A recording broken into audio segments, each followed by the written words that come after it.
So on today's episode we're going to be doing the front brakes on a 2001 Nissan Micra K11. This one is the 1 litre, but the brake process is pretty much the same for all of them, the 1 litre, the 1.3 and the 1.4. So just loosen up the wheels and then I'm going to lift it. I like to lift it from the front there. And then just remove these wheel nuts.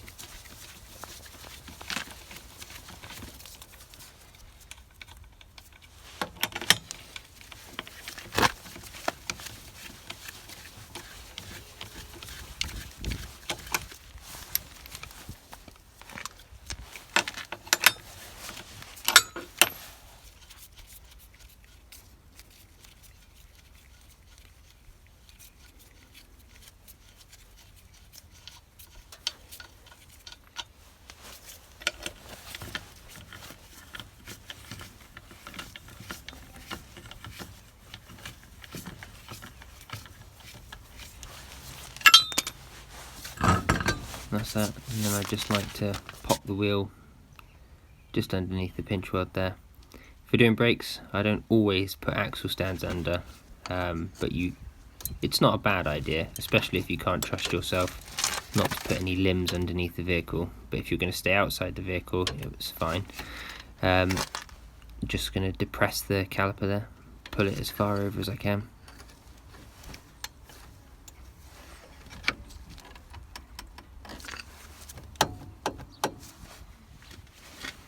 Now the caliper wasn't pushed quite all the way in, so I'm just getting the screwdriver here and you'll see the piston just pushing a little bit more.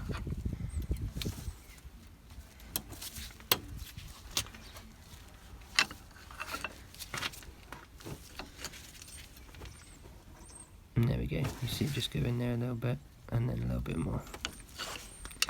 So that's that done. Now next, just because we're going to move the caliper around, I want to give this brake hose a little bit of extra room, so I'm just going to remove this little clip. Hose pushes backwards and then pulls out to the side. And now we've got two 12s, one on the bottom and one up top.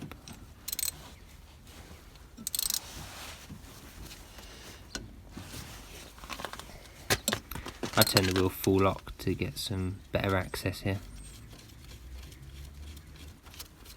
And now once you've removed those,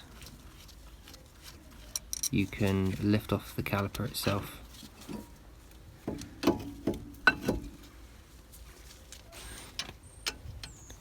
Now these are, I believe, 17s.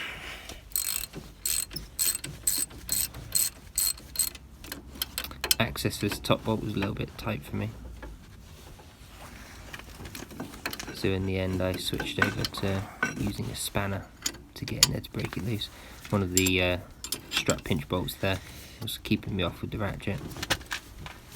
This top one was really tight on this side, the other side was much easier, so I doubled up the spanner there to get it loose.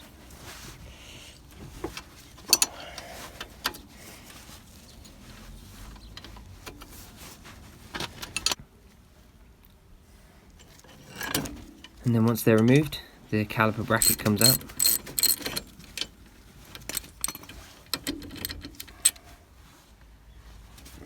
And now your disc may not come off as easy as mine.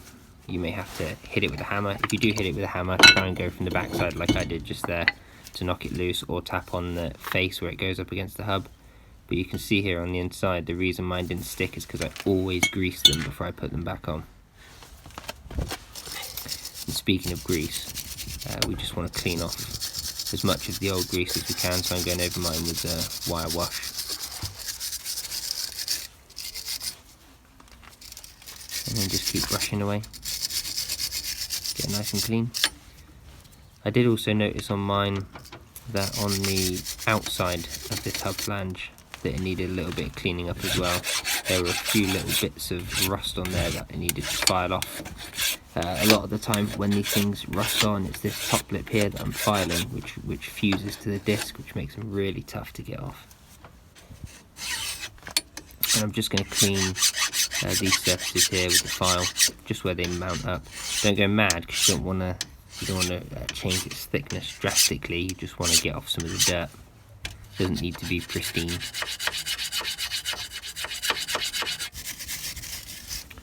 And then I just like to go around the back side here and just wire brush as much of this off as I can.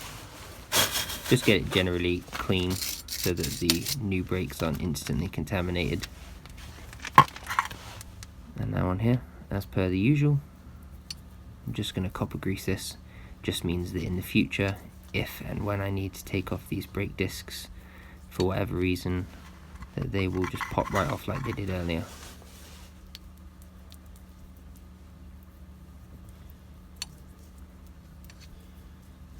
And in addition to doing this hub face, I also like to go around the outside like this.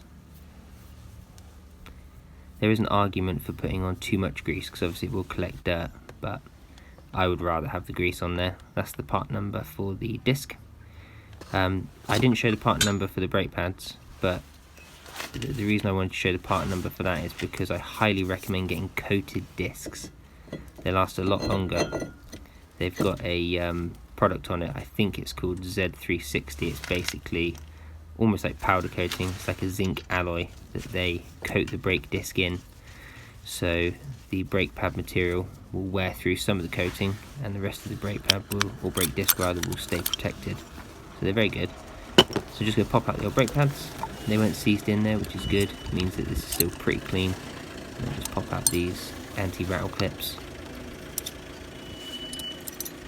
Out they come. And now I'm just going to pull out the slide pins. That one there was a little bit stuck. Need a little bit of persuasion.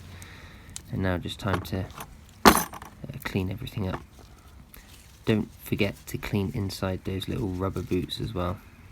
And before I start cleaning anything off, I always just like to wipe off as much of the nasty old stuff as I can. These old slide pins are slightly tarnished, but they should still work absolutely fine.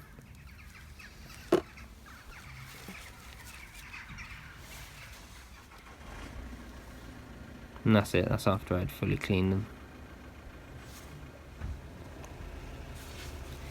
Now these, ideally you would replace these with brand new ones. Where I live, I just couldn't get any. So I cleaned these ones here up as best as I could and I reused them. And I've been driving it around for about 2 weeks now, including a very long road trip from Ireland over to England and back. And the brakes have been fine. I pulled them apart again just to have a quick look and everything is working properly. But if you can get new ones, I would get new ones. Here I'm just cleaning the bracket itself. Go over it with a file, go over it with the brush as well. Just clean up as much of the old rusty nastiness and debris that's on there.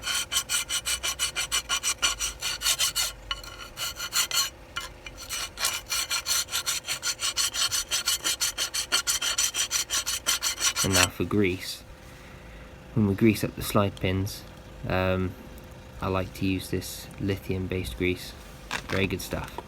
Very good for brakes. Red rubber grease is also pretty good. I don't find general purpose grease that good. You can get many different types of grease, but you definitely don't want any sort of solvent based grease because it will eat the rubber boots and that would be bad.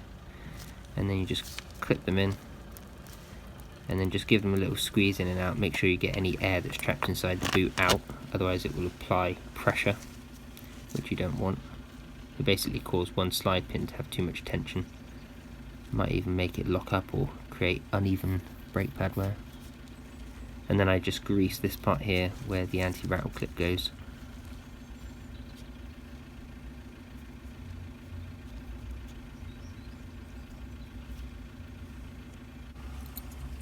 And then just pop in the anti-rattle clips.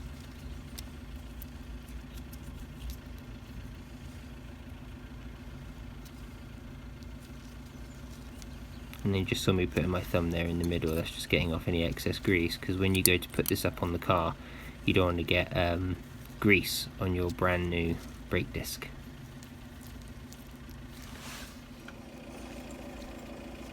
And then we just bolt that back up. See what I mean? This is what I was talking about just a second ago. when it touches the brake disc, you don't want to be smothering it in grease when it's brand new, so that's why I like to just make sure the inside of that is clean.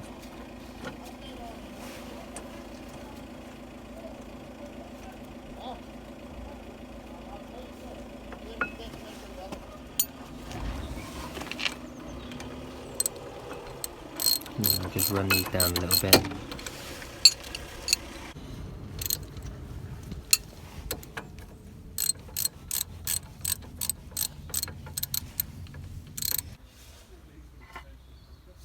And now on the ears of the brake pad, just put a little touch of copper grease.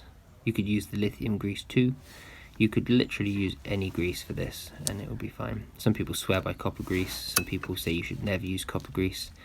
Some people swear by lithium grease. You can get these many different other types of greases, multi-purpose greases like EP2 and such. I have found that having a really good clean is the most important part, and the grease that you use for the ears of the brake pads I find doesn't matter quite that much.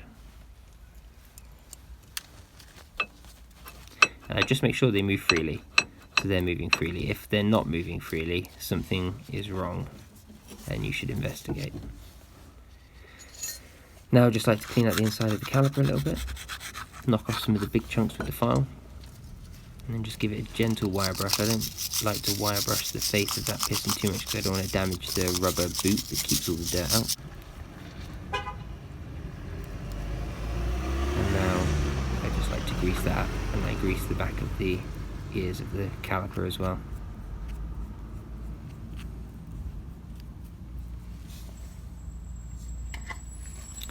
And that's that, she's ready to bolt back up. I like to do mine in stages, so I'll generally do both sides of the car at the same time. You know, like while I've got one tool in my hand, I'll go around and undo both of the 12s, and like right here I will have done the other side as well, and then I'll tighten up the 12s on this side and then go and do the ones on the other side. And now we've got that back on, we can put back in this little clip that holds in the brake line.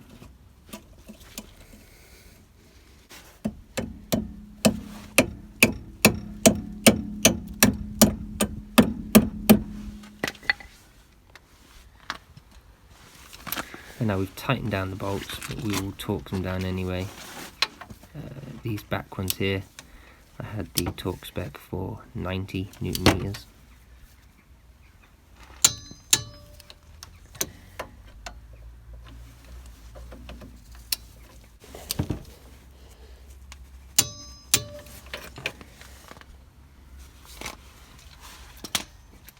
And then these two 12s at the front here, I had a torque spec for 20 Newton meters. And you can see I was pretty close anyway by doing it by hand, but it's always good to go back and double check these things.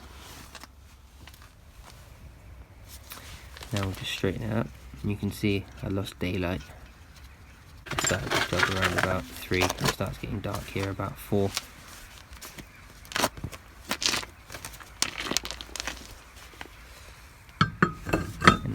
Bolt back up the wheel. I have a torque spec for these wheels of 100 Newton meters for these little wheel nuts.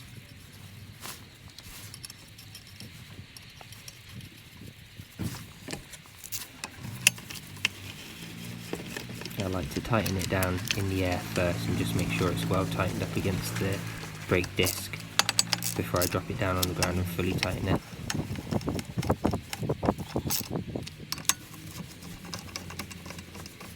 So I would consider it right now just above finger tight, and now I just put my foot underneath the wheel and just wedge it a little bit just to give it a couple of extra turns to make sure it's relatively tight, and then I'll drop it down on the ground.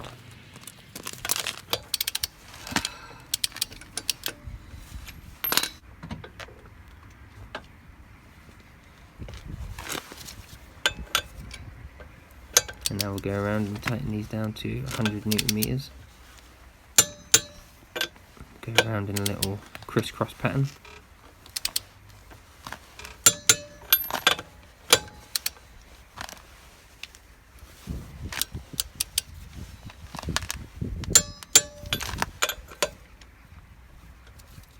I often find wheels are one of the most over-tightened components on a car, and they're quite often not as tight as you think they need to be. Just go around one by one, double check. Sometimes when you tighten down one wheel nut, the other one will come loose. And now before we drive it off anywhere, we want to pump up the brake. I like to move it forward a touch and pump the brake again. Just make sure everything is working as it should. And then after a good test drive, you can see that the brake pad material bites through that zinc there. It's not completely through here, but it's getting there. And that is how I do it.